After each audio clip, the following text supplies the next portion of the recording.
এটি সুন্দৰ লেখা আপোনালোকক পঢ়ি শুনাবলৈ ওলাইছোঁ আৰু লেখাটো চৰাইৰ বিষয়ে লিখিছে বাইদেউ শান্তা শৰ্মাই আৰু লেখাটিৰ শিৰোনাম হ'ল শগুন আহিছে।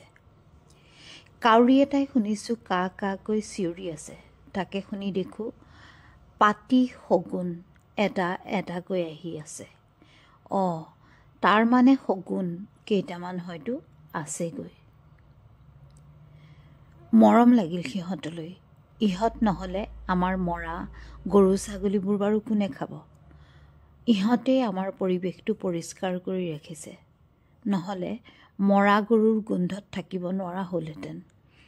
শগুনখিনি গোট খালে যদিও ৰৈ আছে সকলোকেইটা, খাবলৈ আৰম্ভ কৰা নাই। আচলতে ইহঁতে মঙহখিনি খাব, কিন্তু গৰুৰ ছালখন এৰুৱাব নোৱাৰে, বৰ টান, গতিকে ৰৈ আছে বৰটোকোলালৈকে। আগেয়ে এই কাম ৰজা শগুনে অৰ্থাৎ ৰেড হেডেড ভালচাৰে কৰি আছিল। বৰ্তমান ৰজা শগুন নাইকিয়া হৈ গ'ল।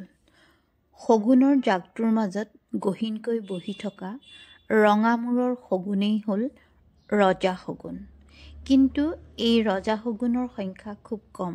তাতে ৰজা শগুনৰ বংশবৃদ্ধিও অতি কমকৈ হয়, কাৰণ ইহঁতে গছৰ ফেৰেঙনিত ঠাল ঠেঙুলিবোৰ দি বাঁহটো সাজে।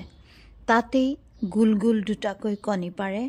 বাঁহটো অলপ পুৰণি হ'লেই পাতবোৰো শুকাই যায়, গতিকে ঘূৰণীয়া বগা কণীটো কেতিয়াবা তললৈ পৰি যায়। সেয়ে ৰজা শগুনৰ বংশবৃদ্ধি কমকৈ হয়। বৰ্তমানে সেয়ে ৰজা শগুন নাইকিয়া হৈ গৈছে। দেখা গৈছে যে পৃথিৱীত ইটোৱে সিটোক সহায় কৰে।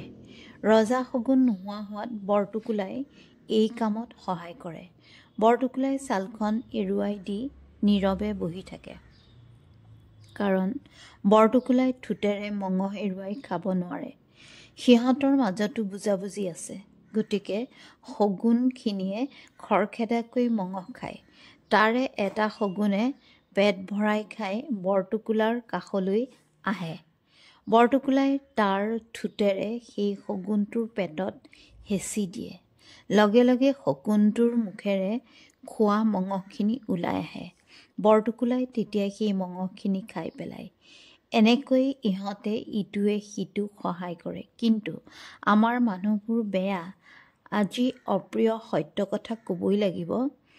কাৰোবাৰ গৰু মৰিলে নদী বিলৰ কাষতে পেলাই থৈ আহে। বিশেষকৈ মাছৰ ব্যৱসায়ীয়ে এই কাম কৰি থকা দেখা গৈছে।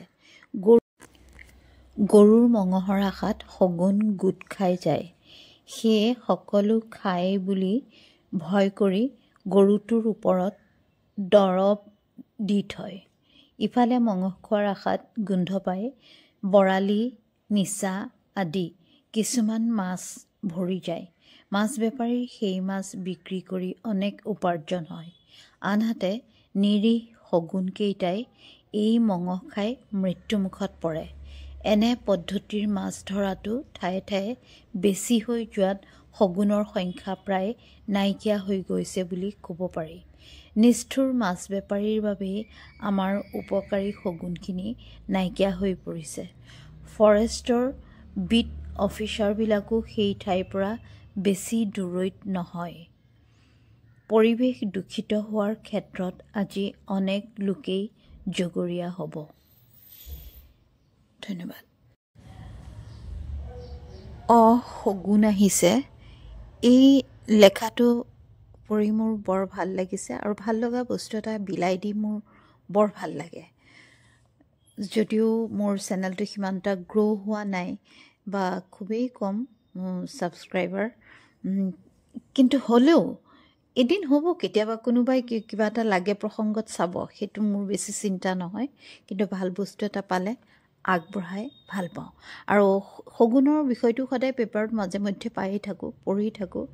কিন্তু এইটো সময়ত ভাল লাগিছে কিয়, আজি অলপ দিন আগতে ওমেন অন হুইলছ এমেজিং নামাষ্টে ফাউণ্ডেশ্যনৰ লগত BTRৰ বহুত ঠাই মানে ঘূৰিবলৈ এটা সুযোগ পাইছিলোঁ ওমেন অন হুইলচেয়াৰ জৰিয়ে তো তাতে ঘূৰোঁতে যিহেতু আমাৰ মাঘ ফাগুন চুওঁ গতিকে সময় হৈছে আমাৰ শিমলু গছবিলাক ওখ ওখ শিমলুবিলাক ফুলিছে যেতিয়া BTRৰ সেইফালে হৈ আহিলোঁ ধুনীয়া লাগিছে পৰিৱেশবিলাক সেউজীয়া সেই অঞ্চলবিলাক বৰ ধুনীয়া আৰু ওখ ওখ শিমলু গছ ফাগুন ৰঙাই গৈছে আৰম্ভ হৈ গৈছে শিমলু ফুলাৰ আহি যেতিয়া আকৌ নগাঁও পালোহি নগাঁও মৰিগাঁও এইখিনি অঞ্চলত কিন্তু যিকেইজোপা শিমলু গছ পাৰ হৈ আহিছোঁ দূৰৰ পৰা যেতিয়া লক্ষ্য কৰিছোঁ শিমলু ফুলিলে দূৰৰ পৰা চকুটো যায় বহুত মানুহৰেই যায় মোৰে কেৱল নহয় বৰ সুন্দৰ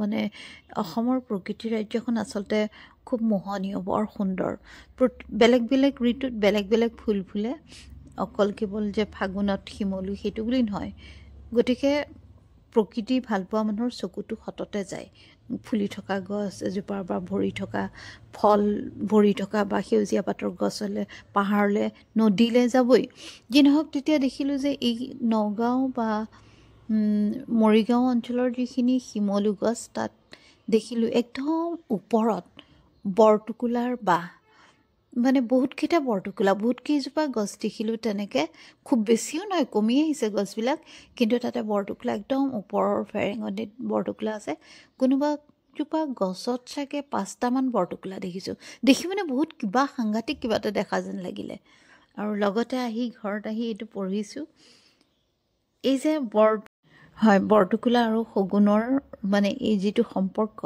ৰৈ থাকে ইটোৱে সিটোৰ ওপৰত মানে নিৰ্ভৰ প্ৰকৃতি এনেকুৱাই আচলতে ইটোৰ সিটোৰ ওপৰত নিৰ্ভৰ প্ৰকৃতিৰ গোটেই স্বৰূপটোৱেই তেনেকুৱা আৰু প্ৰকৃতিক জানি বুজি শেষ কোনেও কৰিব নোৱাৰে এই সামান্য সময় অকণমান কিবা কণকৈ জানিলেই ভাল লাগে উৎফুল্লিত হৈ পৰে মনটো কাক ক'ম গতিকে আপোনালোকলৈ আগবঢ়াই দিলোঁ ধন্যবাদ